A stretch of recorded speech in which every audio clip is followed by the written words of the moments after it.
hindi lang sa botohan. Walang effect yan. Diyos ko, pang ano lang yan, panghimas lang yan ng ego nyo. Bakla ilan naman kayo yan at ilan naman naniniwala sa inyo. Kayo mga taga niyan, assumptionista. Hindi kayo lang din. Di ba? Di ba kayo lang naman nag-uusap. Mga taga-fellow assumption. O kung hindi taga-fellow assumption, yung kabila, hey, hello, Ateneo. Kayo lang ang nagbobulahan in your own circle.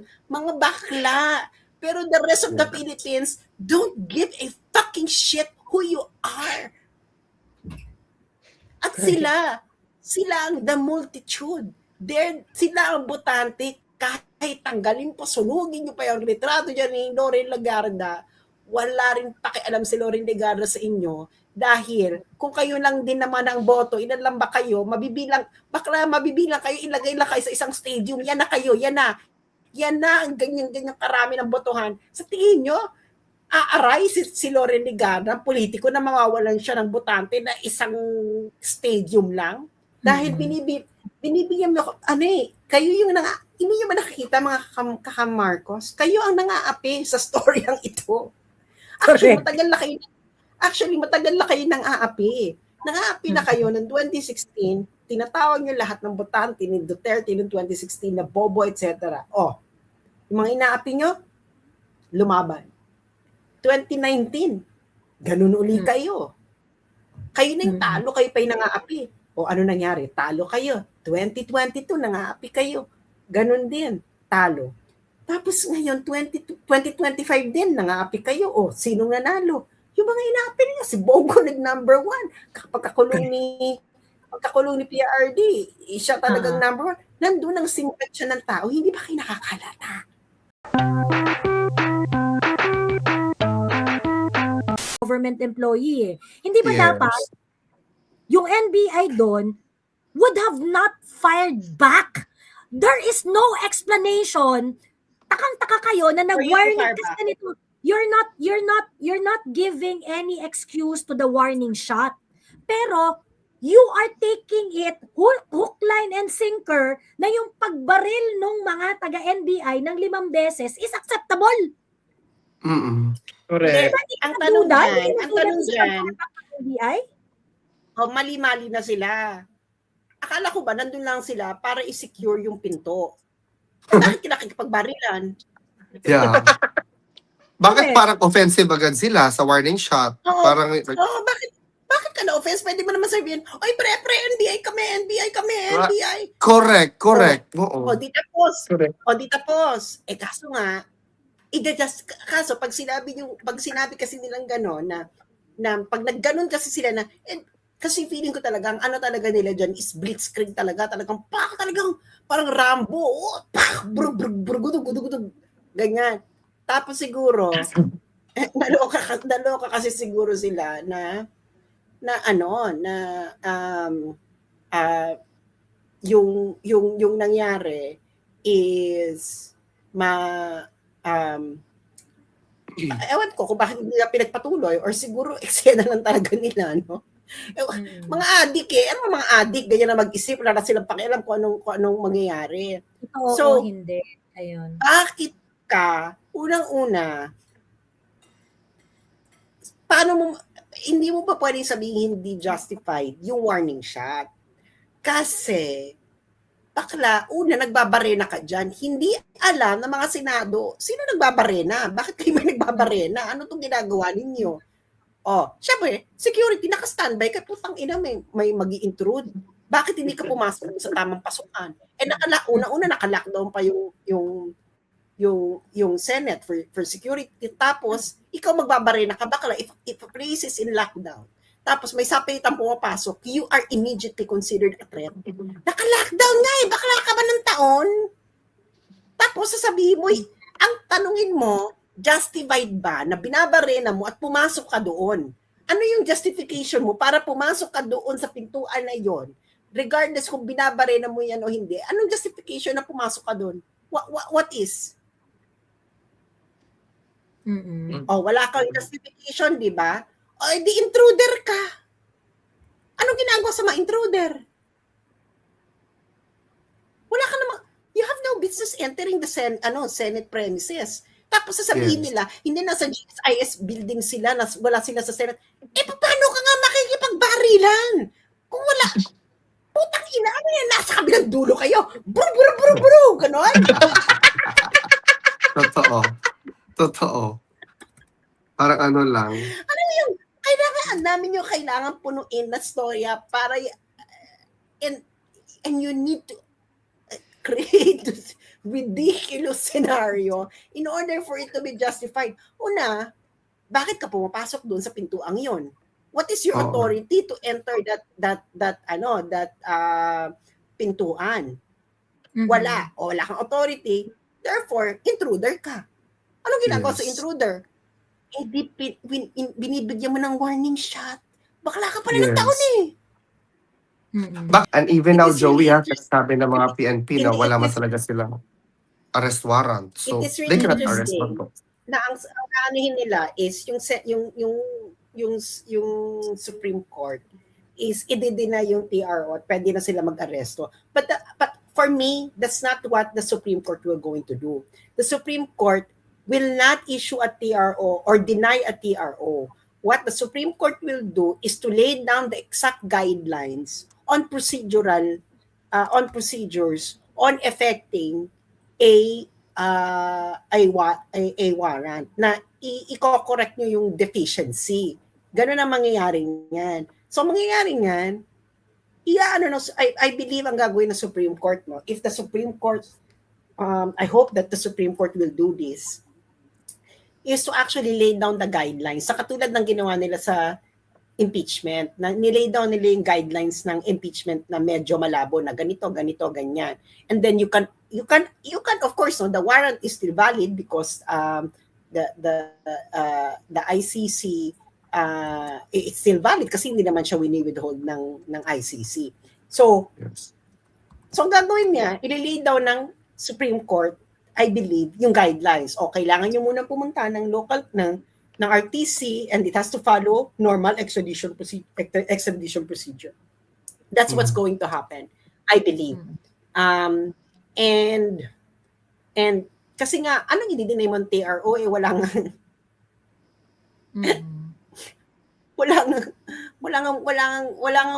valid warrant. So, parang, hindi niya pwedeng magbigay ng TRO ng isang bagay na wala namang effect pa kasi hindi pa dumaan ng local court. So pag ikaw, pumunta ka muna ng RTC muna. Okay, siguro i-direct sabihin ng Supreme Court na pumunta muna kayo ng RTC, i-present nyo yung warrant, sabihin nyo dyan sa ICC na i-present nila yung evidence. Kasi kailangan mo mag-present ng evidence eh. Pero sa to emphasize. Ay, sandali, may gusto ko sabihin. You know what? I'm really sorry Nakamute ata si Sas. Kakamarcos. Hindi, tumutunog si Sas. Meron na. May sound naman siya. Ay, Tumutunog ako pala, na, wala. trumpeta. Maglinis ka rin ng tenga mo, Paulino. Ito ta si Sas.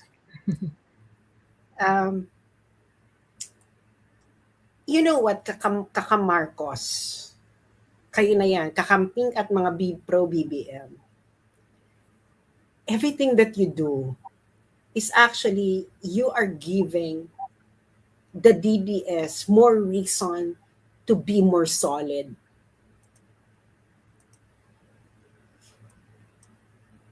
Alam niyo yun?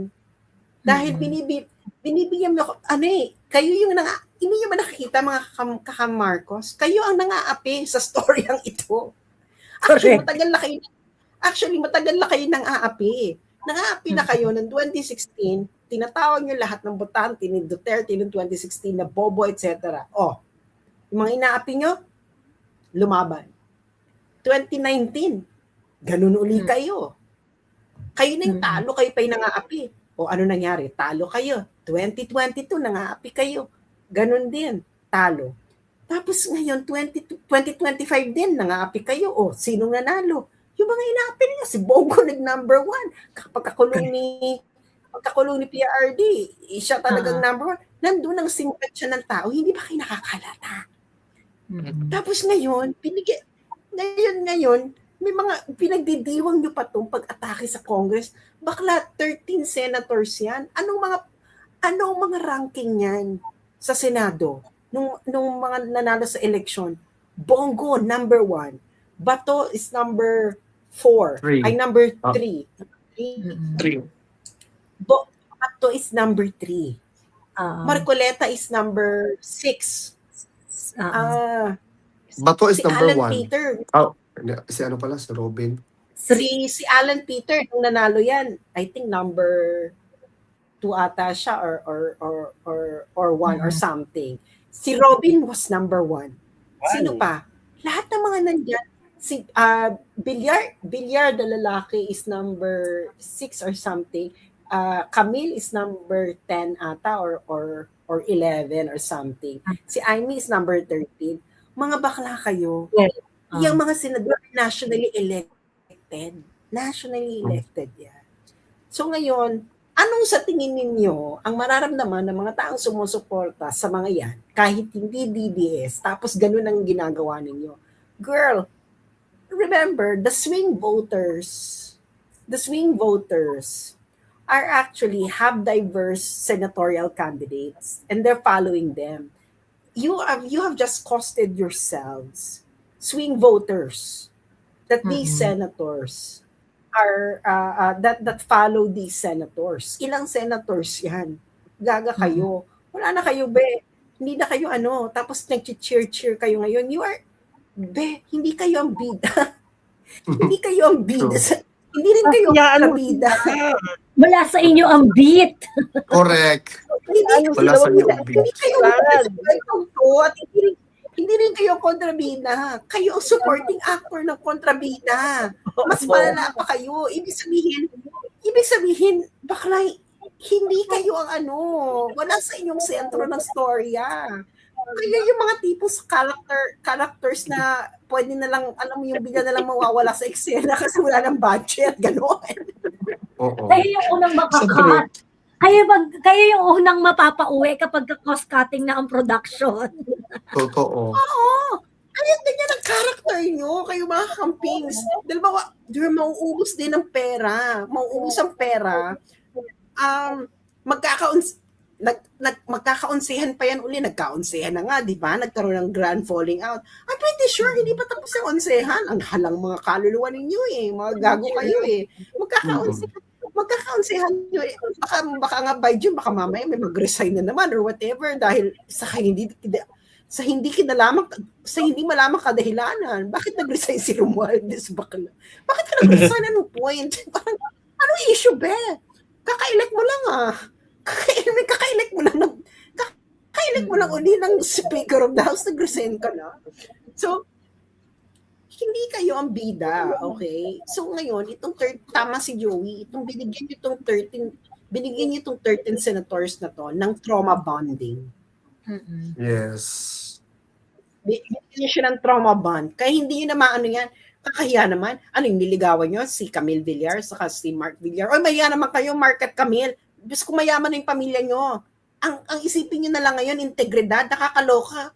Isasangla mo pa yung integridad, wala na silang pagkakita kung mamatay kayo dyan sa Senate. Correct. For the rest of the senators, yan.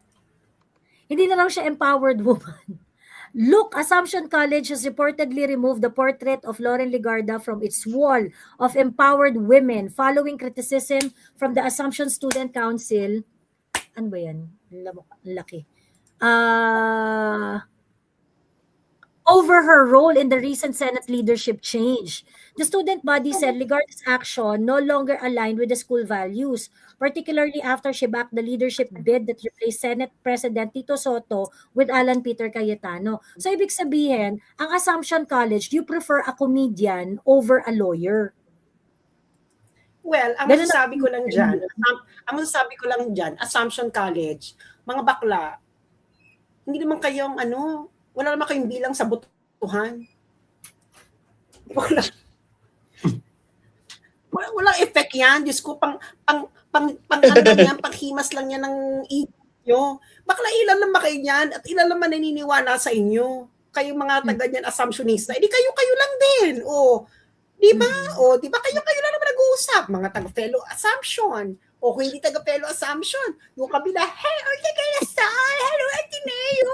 Kayo lang ang nagbobulahan in your own circle. Mga bakla. Pero the rest of the Philippines don't give a fucking shit who you are. At sila ang the multitude. Sila ang botante, kahit tanggalin po, sunugin nyo pa yung retrato dyan ni Loren Legarda, wala rin pakialam si Loren Legarda sa inyo dahil kung kayo lang din naman ang boto, ilan lang ba kayo, mabibilang kayo, ilagay lang kayo sa isang stadium, yan na kayo, yan na ang ganyan-ganyan karami ng botohan. Sa tingin nyo, aaray si Loren Legarda, politiko na mawawalan siya ng botante na isang stadium lang? With it, wala stick. Wala kayo. Diyos ko, dahil napaka-feeling. Ito talaga yung mga shelter ng buhay. Akala nila yung ginagawa ninyang ganyan, merong relevance sa mundo. Alam mo yun? Parang ganito yan eh. Yung galing ka ng school, tapos binuli ka, ganyan. Ganito yung mga taga-assumptionista, pupunta ng room, tapos bubuksan yung yearbook. Punyeta ka, tatanggalin kita sa yearbook ko. Hello. Very true. Hello girl. Ay nako, alam mo ba, tinanggal ko si Kemi ganyan sa yearbook ko. Oo, huwag mo sasabihin sa kanya. Tapos, pero sinabi mo doon sa kaibigan mo yun, para sabihin niya doon sa pinunitan mo. Hindi ba? Ganyan ko doon. Oo, correct. Tapos, bigyan mo papapasok. Mas nakakairita talaga, alam mo, Sas, nakakairita talaga yung mga ganyang ugali. Tapos, ano pang gagawin ninyo? Ano pang gagawin yung mga assumptionista? Hindi ba kayo kontento? Magpapassive-aggressive pa kayo sa social media, magpaparinig kayo. Oh my God, I look at my yearbook and there is a missing photo. I don't know who that is. Totoo. True. Ayan ang level ng inyong action. It is the actuation of a 5-year-old girl in an exclusive Catholic school. Pero napaghahanap ay edad mo, Sas. Yaya this, oh my God, Yaya, look at me, I'm tusok-tusok na fish balls. We don't give a fucking shit of what you do in your life because all you know, ang bababoy ninyo.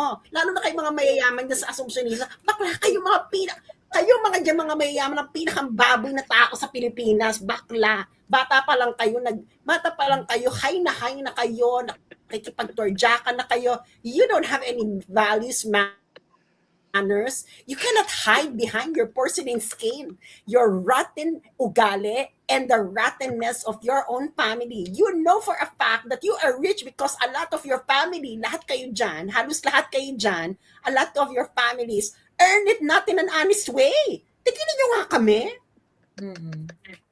Yung mga tao, natawa lang ako kay Sas. ngayon, yung mga tao, Grabe. Niwing talaga ni Sas na. yung mga tao who earn their keep, yung mga tao who earn their keep honestly, yung mga OFWs na nagpapadala ganyan, yung mga iba dyan, mga nagpapaaral din sa assumption ganyan, hindi ganyan ang ugali. Kasi alam nila ang totoong buhay. Aminin niyo. Kasi may mga readers ako na mga anak nag-aaral sa mga ganyan, no? Pero sila yung mga lumalaban ng patas. Hindi ba?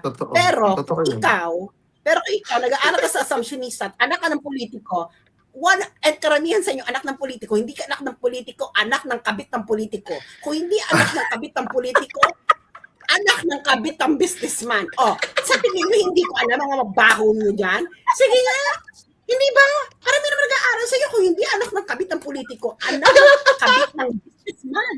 Kung hindi anak ng kabit ng businessman, anak ng mga businessman na mga nangwawalang yan ng mga trabahador para lumaki ang kita, maliit lang ang pinapasweldo sa mga tao. Pero nakapag-assumption ka. Para lang kapag-assumption ka. Tapos, kung makatingin kayo sa amin, akala ninyo, kami yung may pamilyang nang-aapi ng mga tao, kami yung mga pamilya, kung sa tingin nyo, kami yung pamilya na anak ng kabit ng congressman na magnanakaw, kayo dyan na nagbobulahan, magputa kayo. Kayo nagpuputahan. Ngayon, mga ginagawa nyo dyan, ini-impress nyo lang yung isa't isa. No? Kayo lang dyan. Kayo lang dyan yung nagpapalakpakan, hindi ba? Pero outside of that, nobody's give a shit of what you do in your school. I'm pretty sure, no? 99% of Filipinos don't even know where Assumption is, even if it's a school. That is how irrelevant you are to most Filipinos. Period. Ini-read nyo talaga. Oo, Diyos Okay, me. Period, full stop. Ano yung Okay, so sa sasaktan? pagkahalan tayong edad. Kasi, nung time namin, ganyan talaga ang labanan ng mga kolehiyalan, ng mga bratinela. Tatanggalin kita sa yearbook ko, tapos papakita pa. Ganyan-ganyan. So, Alam mo? sorry, sir, pero napaghahalat yung edad mo. Nung wala pang social media, ganyan talaga ang labanan ng mga bratinela.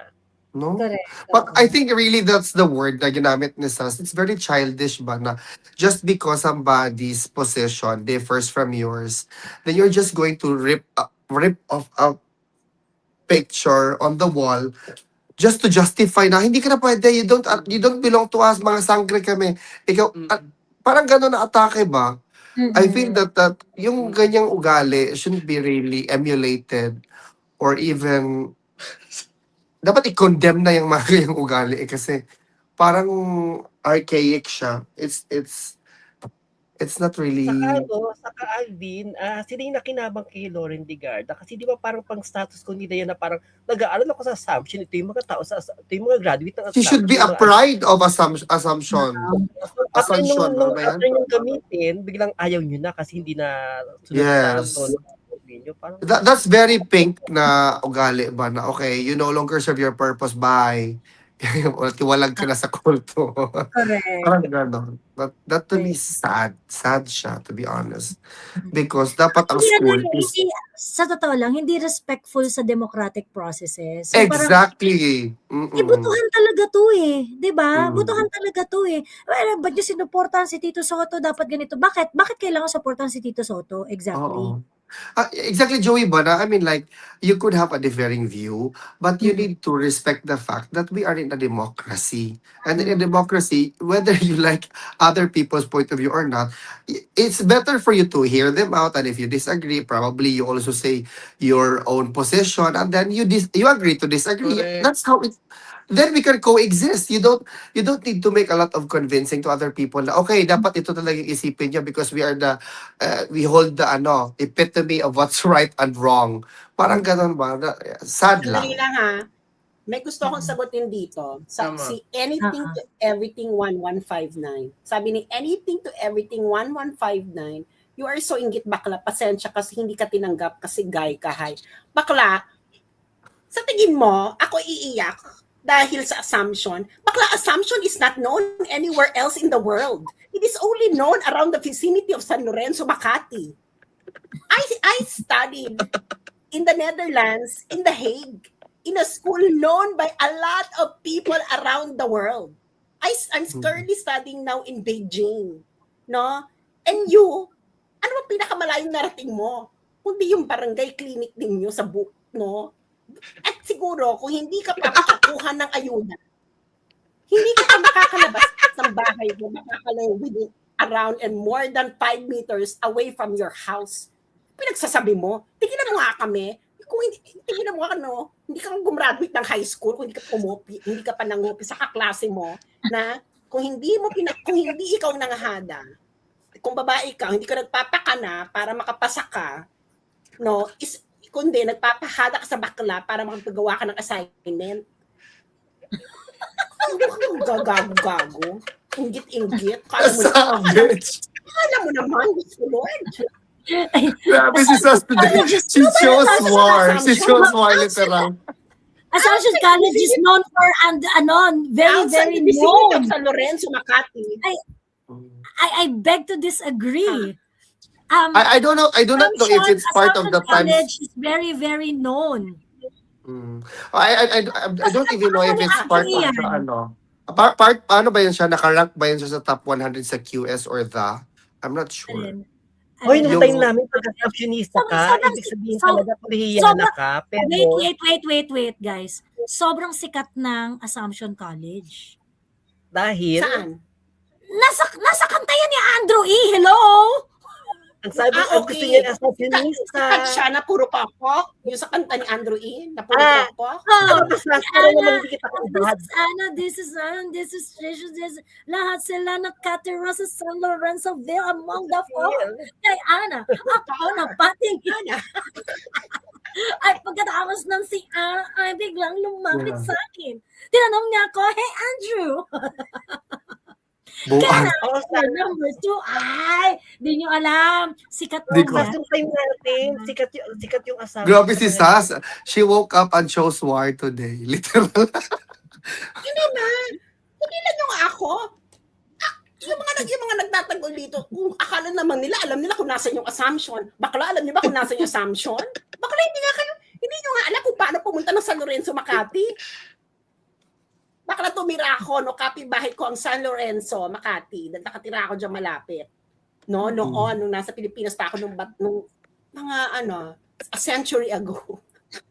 Alam mo yung mga action, ago. yung mga actions ng mga ganyang student, tingnan to, napapahamak tuloy yung school nila. Imbis kayo dapat nasa safe zone. Nasali sana sila sa March safe doon sa top 10 finalists. But now, natingnan nyo, na-expose to rin ni Sas.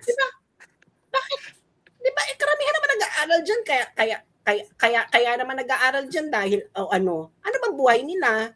Wala naman sila mga sheltered yung mga taong nandyan. Do you really think yung mga nag-aaral sa Assumption, alam nila ang buhay? Bakla ipupuntahin mo yan ng Divisoria, mawawala yan sa Divisoria.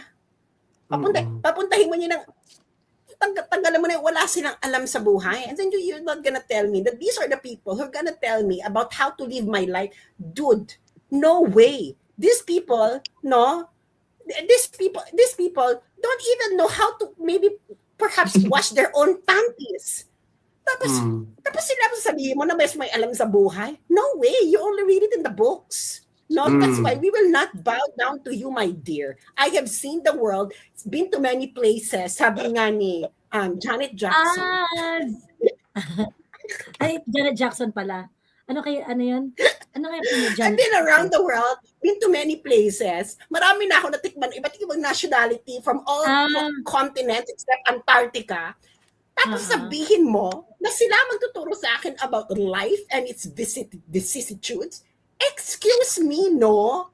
My God, if hindi ko pa alam, no? Karamihan sa inyo ay nabuntis na ng maaga at nagpa-eme lang para hindi matong yung pagbubuntis, which is very rampant in those kinds of schools. Hindi ko alam ang mga sekreto nyo dyan. Puso ko, Lord. No? Kung pwede nga lang. Diba, nakita niyo, alimbawa yung sa Ateneo, akala mo, ang gagalang-galang. Naalala niyo yung scandal nung panahon ni PRRD? Ng professor na bakla, ang puta, na may food fetish. English teacher. English teacher. Tapos, ang strategy niya sa buhay, iimbitahan niya yung estudyante maglaro ng Scrabble. Tapos, magpapatalo siya ng kusa. Sa malalaki estudyante, putang ina, English teacher ko to, natatalo ko sa Scrabble. Tapos, ang pustahan, kung sino matalo, didilaan yung paa. So, akala ng estudyante, joke lang. Baka nagpatalo yung professor. So, didilaan niya yung paa ng estudyante. Wow. Ganyan kayo, Lord. Lord Almighty, Diyos me, tangina, anong stick in the head. Tapos, naalala ko pa noon, no, kung di nyo na-follow yung skandalo na yon, merong babaeng inaaway-away ko, professor din sa Ateneo. Sabi ko, oy bakla, inaaway ko siya sa page ko, oy bakla, ba't hindi ka nagsasalita? Tapos ang response niya, oh my God, because this is not my story to tell. Pero alam na nilang kumakalat yung ganun chismis. Akala lang nila chismis lang. Bakla, kung may chismis ako makalat na may ina-SA na estudyante, hindi mo ini-ignore. Correct. Actually, yun yung nagkaroon ako ng, pero ka ba rin kwentong village? Actually, wala akong kwentong village, no? Kasi wala naman ako, I'm very disconnected now on what's going on forever because I'm so busy. So, ano na lang tayo? Farting words. Yes. Fart and fart until you succeed. Ayan. Anong mo? Yeah. Farting words. Well, ang farting words ko, ay napagdaanan na natin 'to, eh. Itong mga Mm. ganitong bagay nung panahon ni Digong, nung panahon ni ano, and we can ano naman tayo, mas lalong nagiging solid yung mga taga-supporter ni PRRD because of everything that they are doing to PRRD and his allies, etc. So, good luck na lang sa inyo kasi hindi kayong inaapi dito. At nakikita ng taong bayan kung sino yung inaapi. So, good luck na lang and I thank you all. And remember, kung ikaw ay estudyante ka ng isang exclusive Catholics for Girls, tigilan mo kami na moral ka. Marami kaming alam na kagaguhan yung ginagawa sa mga ganyan-ganyang bagay. No? Pare-pareho lang mababaho ang tae natin. Mm-mm. Yung sa inyong halang, baka may mga toxins na inailalabas. Charot. Baka per cubic centimeter niyan merong eme. Charot! Mm-mm. So good luck and thank you. And have a nice evening, everyone. And I love you all.